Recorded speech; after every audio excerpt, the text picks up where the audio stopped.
I'm Josh Allen, and welcome to the Baked In Podcast, where I sit down with industry innovators to uncover the unique ideas and values that are baked into their businesses and have led to extraordinary success. This podcast is presented by Busey Bank. Busey has been built on a foundation of strength and service, delivering expert advice and tailored solutions for businesses and individuals for over 155 years. What I love about working with them is that not only are they bankers, but they're huge supporters of community. For example, since the inception of Busey's scholarship programs and partnerships with local universities, they've contributed over $250,000 in scholarships throughout their footprint. You can learn more about their community impact at busey.com.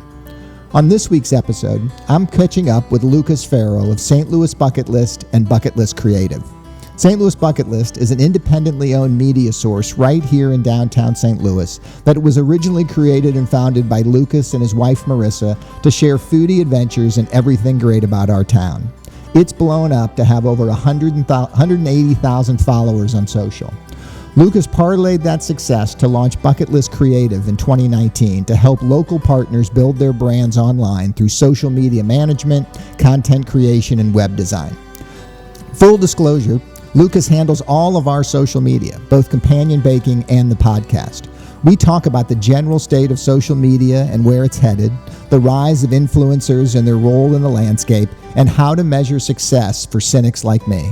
Lucas gets it, and it was super fun to dive deep. Let's go.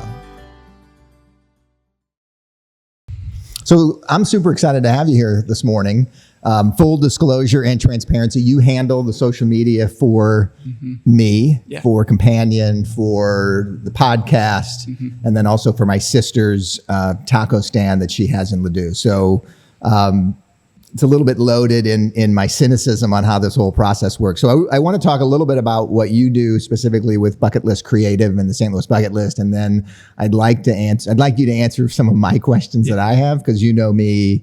And I don't understand the whole thing. Right. We continue to engage with you because I think it's a super important thing to be a part of. But at the same time, I don't totally understand it. So, so what kind of, going back to the beginning for you with St. Louis Bucket List, what inspired you to start a social media company? Well, first off, Josh, thank you for having me on the podcast today. I'm a huge fan. Even before we started working together, I'm inspired by anybody that does things that they don't have to do, which is you don't have to do the podcast, but you love it and you're passionate about it. And I think that that's inspiring. So thank you for having me on today. So what inspired me to start STL Bucket List, it was my wife and I took a trip to Chicago in 2019, and she planned the entire trip on her Instagram. And I was like, okay, I wasn't even big into Instagram, but she found every restaurant we went to, every club we went to, every event, all from Instagram. There was a page in Chicago that was similar.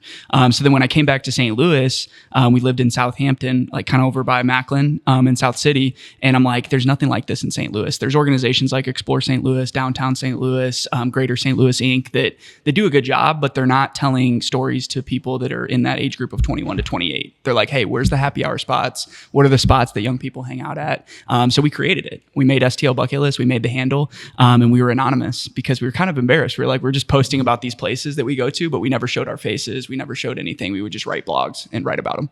And you've grown that to 150,000 followers or something on Instagram? We're at 187,000 now. Okay. So we've been steady growing about 20,000 people every quarter, which is just mind blowing to us because it took us about a year to get 10,000, and now we're growing 20,000 every 3 months. So, and have you monetized that? Like, is that a revenue generator as just as the Instagram handle, or is it continue to just be something that highlights cool things that are happening in St. Louis? So we've monetized the content in some ways through Meta and Instagram, but for the most part, we do paid partnerships with people. So whether it's Bommarito Car Dealership, which we're doing right now, where they're sponsoring our podcast. So we're monetizing the engagement that we're getting, but we didn't do that until about 3 years in. It was really just highlighting the people, places, and events that make St. Louis special. And sort of from your success, you turned that into then a creative company and created a social media management company from your experiences doing it for yourself? Because you weren't doing that before either, right? No. So here's the story of how both of them started in 2019. So we started STL Bucket List,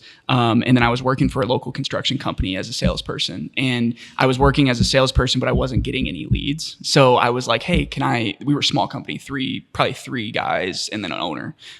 So I ran their marketing. I said, hey, give me a budget of $1,500 a month. Let me put some money into Google spend. Let me put some money into Facebook. Let me me manage the social media. Let me go to home shows, post about this. And I was like in love with creating content. I was in love with like capturing moments and telling stories.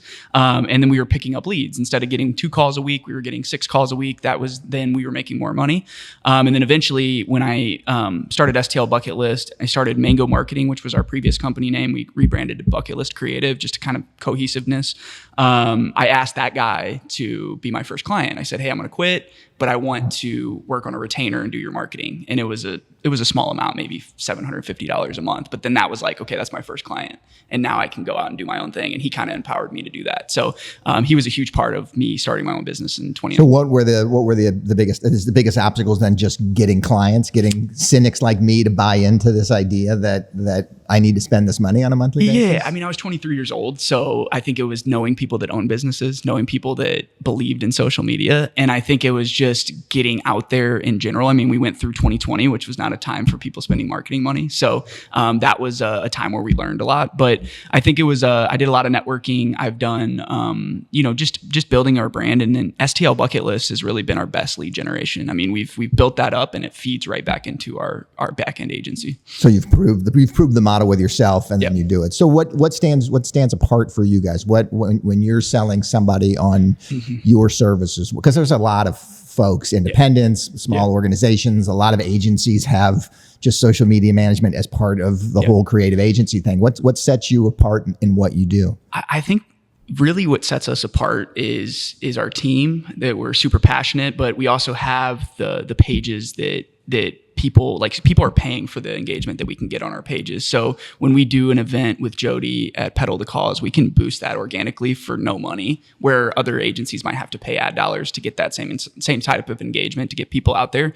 But really it's the full service team. We have photographers, we have content creators, and we take a brand approach. A lot of other agencies are taking more of an ad buying, more of a, media buying, website SEO approach, where we're really strictly focusing on building organic social media traffic and growing that, because then you own that audience when you grow that. So how do you build content though that ties into the brand? I mean, how do you make sure that you have the same voice? Because you're not necessarily doing the advertising work or the branding work, or in some instances the website work, but not always. So somehow you've got to make a very cohesive, that's the hardest part, is presentation for these people. Everybody's brand is different. Your voice is different than a construction company that we work with in West County compared to, a hotel downtown. So everybody's voice is different. And I think it's important what we do, and kind of how we structured the deal with you guys is we have, 2 people working with Jody directly, learning her voice, helping her with her businesses. And then we have 1 account manager working directly with you.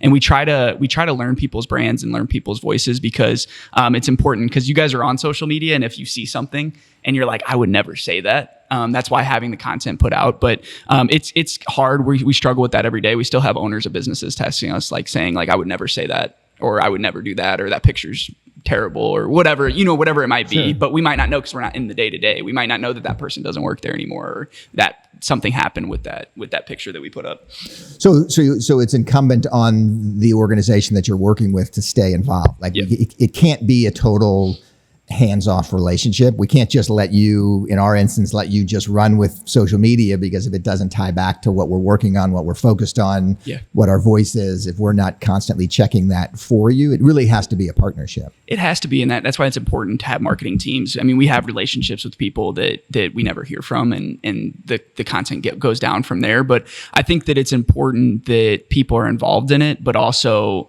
allowing the process to happen and allowing that growth to happen.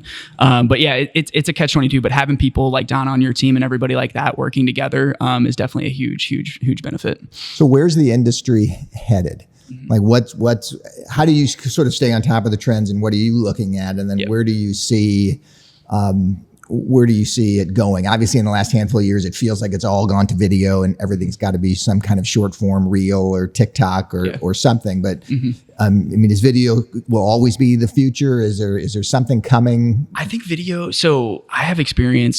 So a couple stats that I wanted to bring to the table is the average person in the US spends 2 hours and 30 minutes on social media a day, which sounds absolutely mind-blowing. When you think of a 24-hour day, you sleep 8 hours, you have 16 hours, and then 1/8 of that day is spent on your phone, which is terrible for you. But people are doing it. Everywhere you look, you have young kids, people are addicted to social media. And I think that what we're seeing with corporate companies, we're working with companies like SSM Health, they're investing a ton of money into recruiting through social media, creating TikToks, creating Instagram reels. They have a whole task force of 5 to 10 employees that are nurse influencers. So these are people that are recruiters, but they're influencers on social media to get younger nurses to react and recruit. So they're spending, multiple 6 figures to recruit people on a yearly basis just through social media. But I think the short form video, and I also think that day in the life content, the behind the scenes content, people want to hear the story, and they want to see more. A couple people in town do a really good job with it. Katie's Pizza down the street, she does an amazing job telling her story, and she does that herself sometimes on her social media. Right. And that's why she has 45,000 people that follow her, Yeah, it's just hard to figure out like what that then becomes, right? Or like how do you measure success on that? So how do you guys, when you're looking at whether it's a campaign or whether it's, what are the most important metrics to you? I know what they are to me as the business owner, but when you guys are looking at it, and we can talk about our relationship if we want to, or it can be in any of your engagements, what are the most important metrics for you? So 3 things. We have 3 sides. So at the end of the day, we're a service-based business. We're helping businesses that don't have people in-house do the things that, we're saving businesses time on social media that they used to do in-house. So that's a lot of times people hire us because they're in the middle of, do I hire a full-time social media person, or do I hire a firm that has access to video, some people that can do some websites, some people that can help with other things. So the things that we do is we want to make sure that we're efficient and that we're growing the pages. So having the follower growth is important, but then also the daily engagement, the likes, the comments, the shares. So those reports and those the daily growth is important. But at the end of the day, does that come back to dollars? We don't know, because it's organic social. We're not running a paid campaign where we have a pixel attached, where we're running Facebook ads or retargeting ads on LinkedIn, where you can kind of get a little bit more in the weeds with, I got a lead from that, but you might have been working that lead for 6 months, and then it's different. Your business is completely it's different than buying a pair of shoes, right? Like I look at a pair of shoes and I don't buy it, and then all of a sudden it's on my Instagram and they're hounding me, boy, are you sure you don't want this pair of shoes? And then they get an email about those shoes, and then eventually you succumb and you press the button and you buy it. And they can easily track how many different messages they had to send to me to determine the shoes, whether I bought the shoes, didn't buy the shoes, and what I spent. So the cost for that acquisition, they understand. In an instance of a person going into a cafe, or a person buying a loaf of bread, or a person listening to a podcast, it's impossible to measure. So really the only thing that we can look at metric wise is engagement and followers and all of increased that. Listens and different things like that. But I think you're absolutely right. I think that a lot of people struggle with that in the hospitality industry, especially you. Like, you might be working your customers for years before a sale comes through, and you don't know how many times you have to touch them. And a lot of those people that are your potential customers aren't scrolling on Instagram, So it's hard to, everybody, obviously, as you said, everybody's scrolling on Instagram. On something. They're scrolling on something. And I think that, Instagram is king right now. I don't know why. I think that it's just picture focused and content focused. I think LinkedIn's great. I think Facebook is seeing a decline, but people still use Facebook, Not me, but some people. And Threads hasn't really made any impact. And where is Twitter/X now with everything that's gone on there? We do a little bit on Twitter for people. We don't see much engagement for local business. I think Twitter for somebody like you or entrepreneurs or people that are going to actually tell stories on there and like actually try to build a brand is good. But for like business itself, we're not seeing really much success on Twitter. It's really Instagram and Facebook, and then LinkedIn for more B2B businesses like you guys. And you do a lot of hospitality work, but you do stuff outside of hospitality as well. Yeah. So, any particular success stories that you want to share about things that you guys have done that sort of set the table for the value of this before I try to cut it under with some of my questions. So roofing and construction companies we've had incredible success with. We can actually track leads there. So we're running Google campaigns for local roofing companies, and there's months where we've got 100 calls for this company, and it's pretty easy to track. 100 calls, they sell 10%, they sell 10 deals, average ticket $20,000, $200,000 of total revenue, whatever their margin is after that. So you can kind of see a little bit better in roofing. It's not as sexy. Our team doesn't love to work on construction as much, but it at the end of the day, it's a service and it's a boring business, but boring businesses pay the bills, and hospitality is exciting.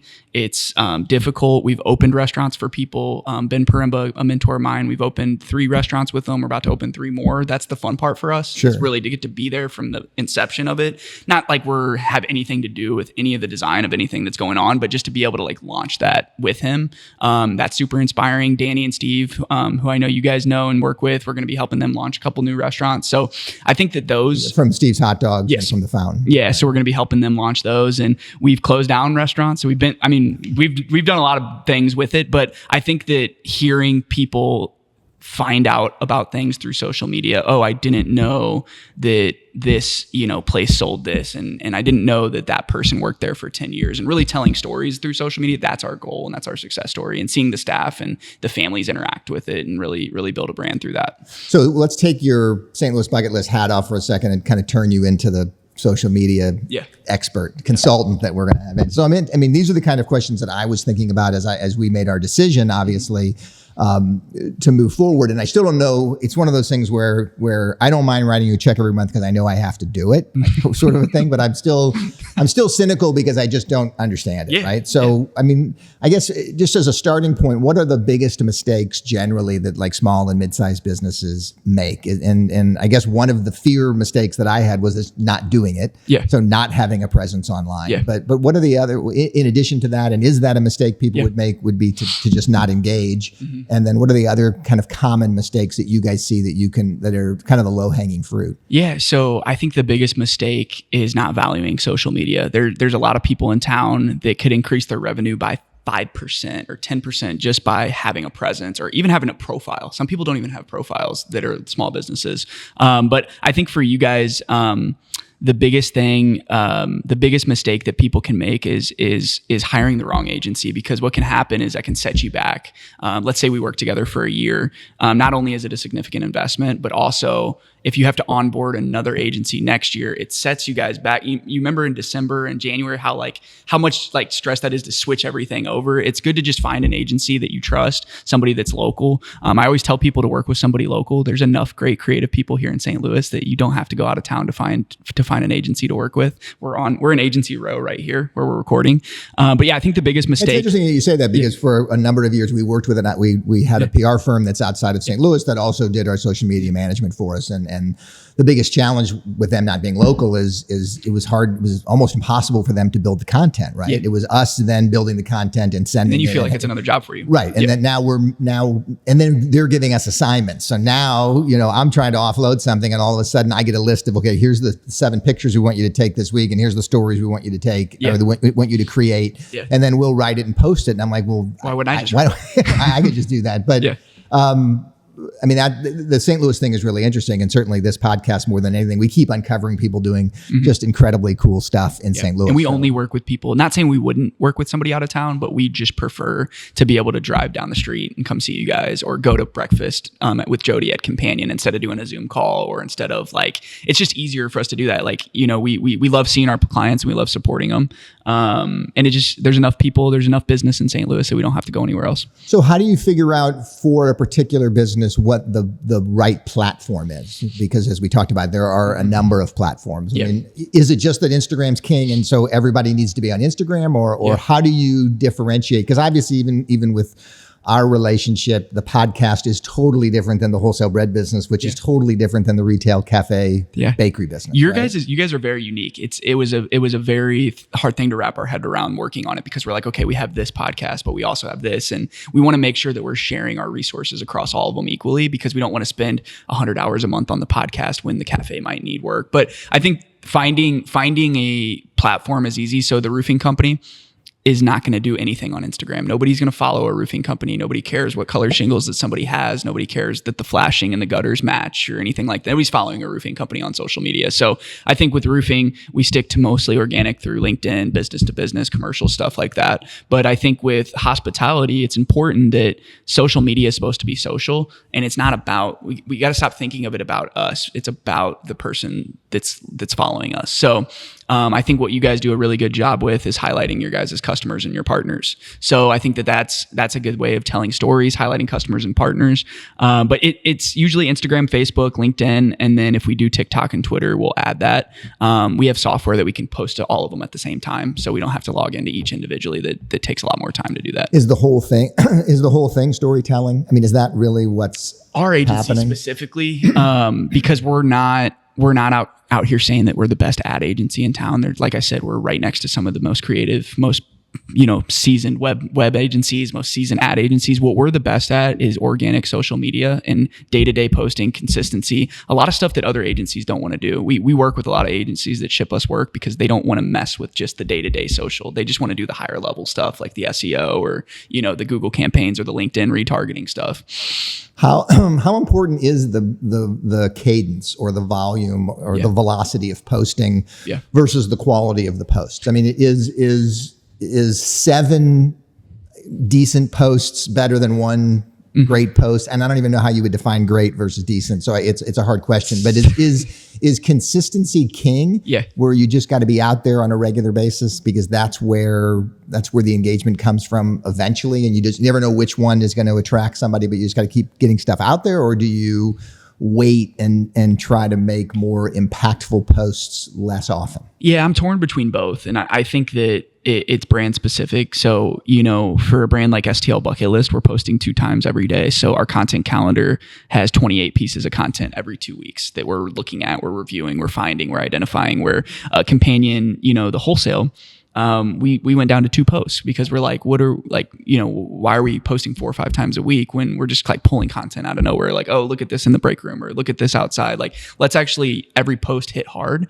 So I think it's different. I mean, obviously with engagement, consistency is king, but also when you have a potential customer that finds your post, they're going to go back to your feed. And if your feed provides value, they're going to scroll down a little bit. They're going to stalk you a little bit, and they're going to want to see how much value you provide on the feed. And I think that providing value, storytelling is better than consistency. And one of the other keys is collaboration. So Instagram now has that collaboration feature. We've been using it with the podcast.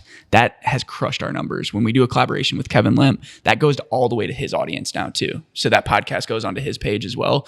We've done a couple big ones with, I remember the Jason Bach one got 10,000 views. So being able to use that collaboration feature on Instagram allows you, this small podcast brand, to then get in front of everybody's following that they've been building for the last 10 years.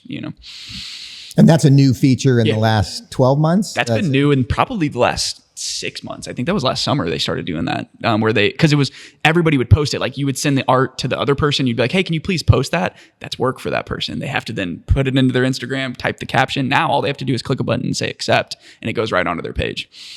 And then what about, talk a little bit about, and I don't know if you've had to deal with this. Obviously in hospitality, I'm sure it comes up, the negative, sort of how do you respond to negative feedback or crises or something like that, and managing through that, the thought of, do I just ignore it and not give it any voice and additional traction versus trying to get in front of it? And I know it's comments. You're talking about comments. It could be comments. It could be negative posts that people make. It could be, I'm not a fan of Yelp. I don't like reading reviews of anybody's restaurant, let alone my own. But just sort of how the engagement with the negativity, because there's just so much of it out there. Yeah, I think we play it case by case. So and this is different with partners, and STL Bucket List gets a ton of negativity. And I always respond because I love responding, and I don't love getting in arguments with people, but I love it's knowing that it's a real person that's actually responding. You get the negativity based on just the choice that you've made, what you've promoted? What we posted or what we didn't post. Oh, you didn't highlight this place in this neighborhood. And I'm like, okay, well, let me know. Set it up. I'll go out there. People will get mad at us for that. And then, so on a client basis, though, we want to be very careful. So let's say it's a restaurant group that we're working with. They get negative stuff almost weekly. Hey, I didn't like this, or hey, my card was double charged for the beer. Can you and we can't do that. We're not in your guys' POS system. So we always have a generic response. Hey, sorry that your experience was that. Here's an email, communications@companion.com, whatever the email is that they want to use. And then we help mitigate that. And then we have power with some of the restaurants to give gift cards if need be. We don't want to just give a gift card if everybody that's unhappy, but if somebody had a bad experience, we'd love to just be able to pull that trigger and give them a gift card without having to call Josh and be like, Josh, can I give this person a $25 gift card? Just make them happy right away. Because we're technically your guys' voice and your brand manager. So if we can solve those issues and not have to bring those to a meeting over somebody that got, stuff happens every week, and we have all the messages on our platform. There's hundreds of messages between the 35 social media accounts that we manage and it's always on the weekend too. And that's the thing with hospitality is it's Saturday morning. There's all these messages. Hey, I left my purse at the bar. Can you find it? It's just so I'm going to rant for a second. It's so frustrating to me as a restaurant owner to think that somebody won't give you an opportunity to fix the problem in the moment because nobody wants to engage with anybody personally. So they want to post something shitty online and then they expect you to give them a gift card. Or the only response that we all have is to then send them $25 or $50 or $100 to try to appease them and then hope that it goes away. But it just creates this vicious cycle of the way of how that engagement is supposed to go. And I'd much rather give the gift card to the guy who comes back every week and is happy and every once in a while says something nice about us. Right. And so it's funny how that works, and it's funny how businesses come, but you just need to solve it's just putting out a fire really quickly. But like you said, I'd rather give rewards to people that are there every week. But there's enough examples of situations where you don't respond to negativity. We went to McDonald's and the spilled coffee that becomes $75 million because we didn't react to somebody spilling coffee and just saying, we're sorry, let's see how we can fix this. Like I'm with you. Like exactly. Like the what you don't know, the potential liability of not reacting is also significant. So, and it's hard. It's hard to be in other people's voice, and it's hard to respond. So I get what you're saying, but it's tough to be a restaurant owner in 2024, especially with the internet. I mean, it's not how it used to be. And I know you, like you said, you've been in this business for 30 years, and it's like people can literally get anything they want, and your guys' margins are slim. It's just a tough business to be in. And then I guess the next part of that becomes the influencer piece, right? Because now you've got people that will reach out and say, hey, can I have a free lunch? And then I'll post something on Instagram for you. And it's like, that just doesn't make a lot of sense. I mean, I get it. You're like, I don't understand the influencers. I understand it. If they've built a following, I know it has value. It's that just seems really like, talk to me about the influencer, the rise of the influencer, the value of the influencer, how you guys look at it and engage with them. So we began to actually build out a private email list and within our MailChimp, within our personal MailChimp for a list of 100 influencers within the region that we like, that we've vetted, that we know are good. Anytime that we have anything special going on, we send out a newsletter specifically to influencers like, hey, just wanted to let you know Companion's about to finish their rebuild. We just wanted to give you guys the insight before it got announced or something like that, just to let them feel. But influencers people call us an influencer, but I think of us more as a brand, STL bucket list. But I feel like there's entitlement there, and I think that they want to get a free meal. I think there is value, but it's hard to vet that, and it's hard to want to take care of somebody if they're just going to make a post, and if that post is actually it's another one of those things where it's you providing a service, hoping that you get a return on investment, hoping that they come and then 3 people come because of their post, basically. So do you guys generally not engage with influencers as it relates to we do if the client we don't try to pay influencers as much. It just depends on what they're doing. We're working with NASCAR. I know you had Curtis on here, and they wanted us to get 15 influencers. They're giving all 15 of them a VIP experience. It's $1,000 value, so they're all 15 going to get that, but they all have to do posts the day before. They all have to post that day, so it's just going to be 15 people with a combined following of 150,000 or whatever like that. So they hired us strictly to get influencers to get to the event because they don't have those relationships. So, sure. I mean, I think that's the future of PR is that influencer connection. Is there a living to be made as an influencer in a market this size? Well, you've had the guy that does the YouTube on here. I mean, he has built a following. Brian Lagerstrom. I mean, he's a chef and he's built a following and he provides a service of creating great videos. So I don't view him I don't really view him as an influencer. To me, he's a creator. He's a creator. He's a content creator. Yeah. So I think that's a little bit different in that regard. I mean, yes, he sells advertising, and yes, there's once you have the following, then you can figure out how to monetize it. So there's certainly value there. But that to me is different than the negative view of influencer that I sort of have in my head. Like the person that's at the restaurant, like taking pictures the whole time, just like sitting there. So I think that there's a living to be made in it, but I also think that St. Louis is a market that would be very difficult to do that living. I mean, we've done deals with people like hotels where it's one job here and there, but at the end of the day, it's a lot of trades. So it's not really, it's a good thing for a lot of great people that have jobs or stay-at-home moms or stay-at-home dads that, can have extra time where they're like, oh, I can go and like make a little bit of extra money. But I think that there will be a rise in influencers, but cities like Chicago and New York and LA, I mean, there's people making millions of dollars just by posting brands, So what about, and the one thing we haven't really talked about, and we haven't done a lot of it together, so maybe that's why we haven't, is the paid versus organic. Yeah. So how do you guys look at paid social? What does paid social mean? Like when people talk about that, a paid social campaign, what exactly does that mean? And then how do you value that versus just organic growth and organic? Yeah. So the difference between paid and organic is owned media because you get to keep it. When you pay for it, you have to continue to pay for it to keep reaching the same amount of people. So, if you can pay for media or pay for clicks or pay for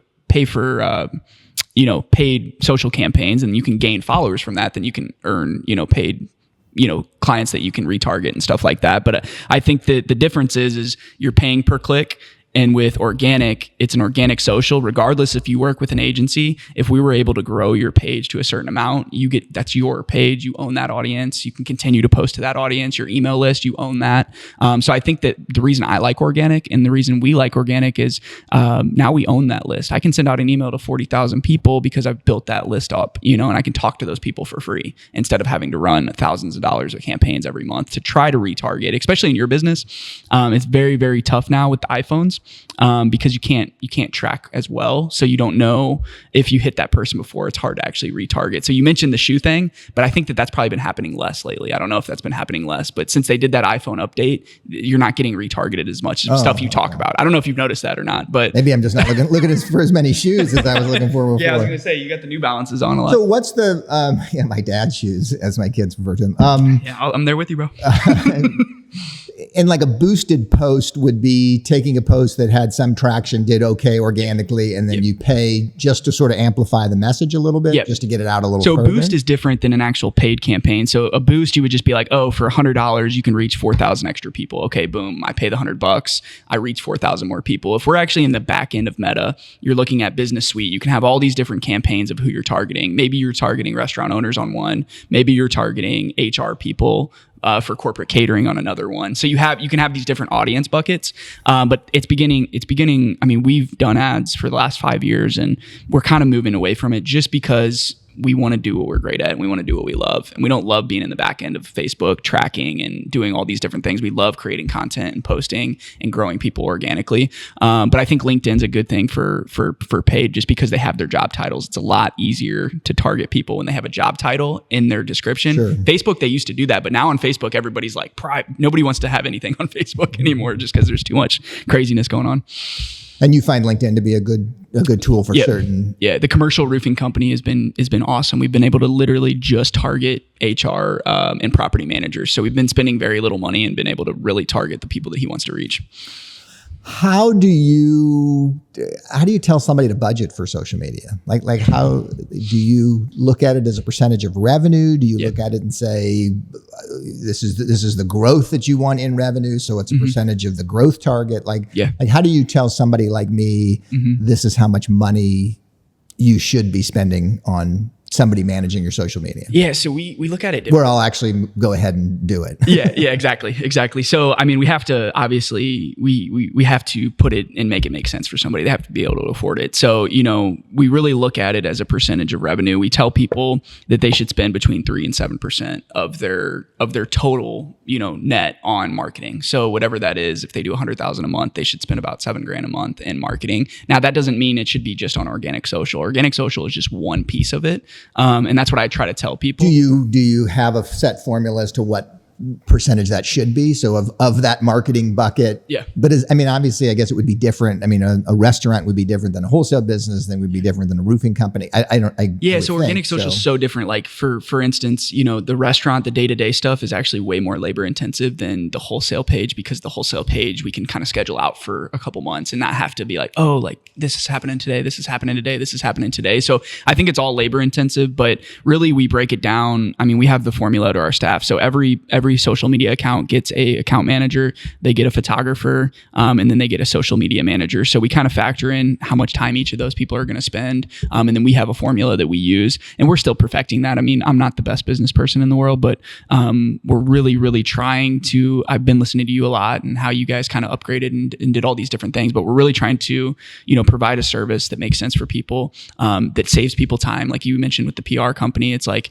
it's great, but we're not hiring you to cost us more time. We're hiring you to save us time. Sure. And that's the goal with what we do with people. And that's what we try to do is we at the end of the day, we're just a service business and in full transparency, I guess, to this podcast, we're spending about the equivalent of one full-time person exactly on our relationship. Now we're also covering multiple brands with that. So it's two different restaurants, essentially. Yep. The wholesale business and the podcast, none of which are huge, but we have 4 small businesses that we're covering all wrapped with into one employee, which you would have person. probably got anyways technically if you would have had a marketing person. Right. They would help with all the brands too. Arguably we could hire somebody internally to do it, but they wouldn't be either as skilled in video or as skilled in content creation, or they wouldn't be able to sort of dive deep enough into all of that. Then they would go on vacation a couple times a year, and then you would have nothing a couple times a year. And we would be directing them in a way that's probably a lot more hands-on than we have to be with your agency. You have to work with certainly. them more. And I think that I tell this to people all the time. There's some businesses that I think should have somebody in-house, but then it doesn't stop at just the payment to that person. It's also the payroll taxes, the benefits, and all the other stuff that you offer on top of that person. But then also, when that person moves on to find another job that they like better, that makes more, then you have to restart your whole program. So I think that having somebody that is in marketing that works directly with the agency is the best formula that we found. It's really hard for us to work directly with the owners because we just see we're just so cynical. Cynical. So cynical. Or if it's like your sister, and I don't know if she listens to this, but she just doesn't reply until very late. She's busy. She's freaking busy. I was like, I haven't heard from you, Jody, and then she'll text at like midnight or 2 a.m. is her wake up time. So that's when she'll text. But it's hard. The owners are just, nothing gets done. It's because it's like, the meetings get pushed, and then it's like, okay, finally, let's do it. So I think, and then we complain that nothing's getting exactly done. Right? Yeah, exactly. Like, hey man, this is looking like trash lately. And I'm like, dude, I haven't heard from you in a month and a half. I've been sending you 17 emails, But yeah, I think that you're right. It's exactly, and how you guys structured the price is basically exactly what a full-time employee is. And I'm sure that's how you guys look at it. But for the most part, a lot of our engagements are about half of that, or a little bit less than half of that. Right. You guys are just unique because of because we have the 4 different concepts that we're covering. So when I look at it as like a person that owns, let's just say, one restaurant, you can bake in half of that, and then that to them it's a part-time employee, but it's a full-time agency, and it's 3 people for the price of a part-time person. And that's kind of how I've been in sales for a long time, but it's really just if it fits in our monthly budget. And our biggest thing is the same amount every month. Billable hours is dead in agencies. Nobody wants to get a bill saying that they like, oh, I didn't know you worked 12 extra hours last month, and then it was another,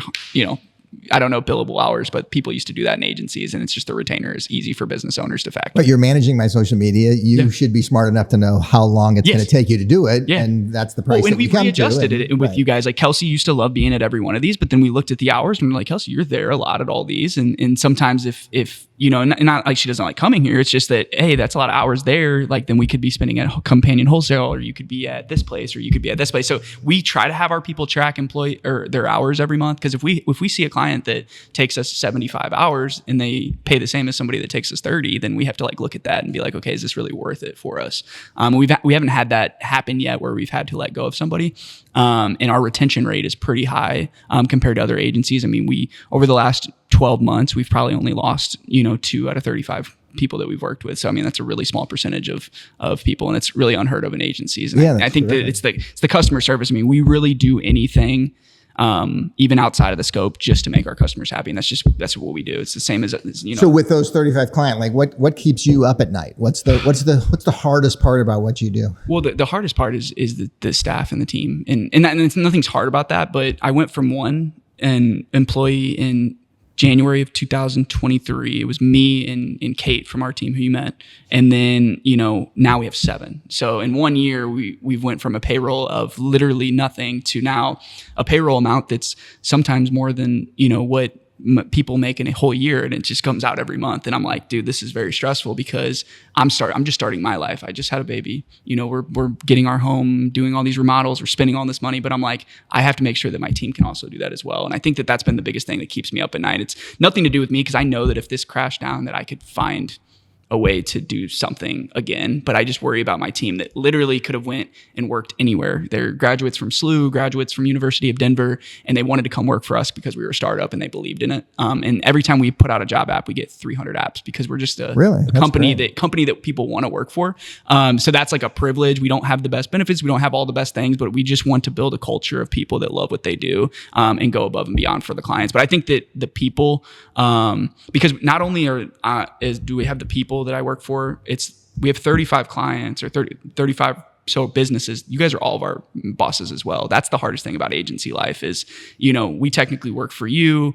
We're basically part-time for all these different people. So I get texts all the time, fires and stuff like that. And I think that that's what keeps me up at night is I can't really turn it off. Sure. Yeah. I still view owning a business as like putting on a backpack, and like sometimes all the books are perfectly like set in there and it's easy and it's no problem. And then every once in a while that math book sticking into a rib or something. And but you can't take it off even when you go on vacation, even when you go to bed. Of course, you're not sleeping much because you've got a 3-month-old. Well, that's what I'm saying. I texted you this morning. I was like, I might be late, but yeah, having a baby puts things into perspective because now my runway is longer. Now I'm like, okay, I have an 18-year runway of her being here. So I want business was not, it was more day to day. Now I'm looking at it as more of a long term since becoming a father, and we want to have more kids. I don't know if I'm going to be on your level, but we want to have more. Did that surprise you that changed so quickly when you had a kid? Like, I had the 9 months to prepare for it, but I was mentally preparing. That was another reason why we got more staff, is because I was like, I don't want to be the most important person I want to be important, but I don't want to be, Josh's number one contact. I want somebody to be in that position because I knew that when I became a dad, that was going to be my number one priority was, being there for my wife and being there for Mila. But it's put things into perspective. I've never been so motivated in my life. Like I wake up, I'm not tired anymore. Like I just wake up, I'm not wearing the New Balances yet, but once I start wearing the New Balances, I'll be on that, man. And I'm starting to listen to the Soccer Dad pod. I'm a whole dad now. Come on. Then you got to start wearing the Puma Kings though. So it depends. But when you're not doing all this stuff and obviously and the texts aren't coming in, how do you relax and recharge? So I used to have a lot of hobbies. I was an athlete. I played baseball. I played basketball. I wrestled. I did all these things. I haven't played sports or even worked out in the last 3 months. So chill a little bit. But our number one hobby is when my wife and I can go to dinner together and enjoy a meal. We're big foodies, and that's why we started STL Bucket List, is because we ate everywhere and always local. So all we do is, our idea of a date night is we have expensive taste. That's why it's not a good hobby, because it's like if we're going out to dinner, but that's what we love to do. And now we're bringing Mila, so we're going to a lot more family friendly spots with patios, not more like fine dining as much, but we're finding like breweries and stuff that we can sit out on a patio. But that's the best idea. And then we'd love to go to Forest Park. That's our big thing, is we go there and do picnics all the time and just sit there on Art Hill. That's where we got engaged at. So it's like the spot where we got engaged. It's like a really big spot for us. Well, that's terrific. Well, Lucas, I really appreciate you spending a few minutes. I apologize for always being the cynical client, but I think you guys have done a terrific job for us. At the same time, I don't understand it. Yeah. And we'll continue to be involved with it. Well, you'll be our best case study then. Well, there you go. The most cynical guy. And it's like, even Josh did. But I recall before we even started talking, you kind of had mentioned what you were going to talk about. And I was like, I remember you were just sitting there, leg crossed in the meeting. And Jody was already sold. Like I already had sold Jody. She was fine. But like Josh was just like, okay, so why would we do this? What is the, like, just going straight to it. And that's how I could tell you're a savvy. You've been in business 30 years, you know. But I think that, I think it is working, and I'm excited to see, we've only been doing it for 4 months now or 5 months. So it's going to be cool to see what it looks like after a year. So yeah, well, I'm excited for you to keep growing, and congratulations on fatherhood and everything you got going on, and keep it up. But thanks for joining me. Yeah. Thanks, Josh. Appreciate it. Thanks so much for joining me today. I can't tell you how much I've enjoyed sharing these insights from folks I truly admire. Be sure and follow the show in your favorite podcast player to be alerted to newly released episodes. And share a comment if you have any feedback or future contributor recommendations.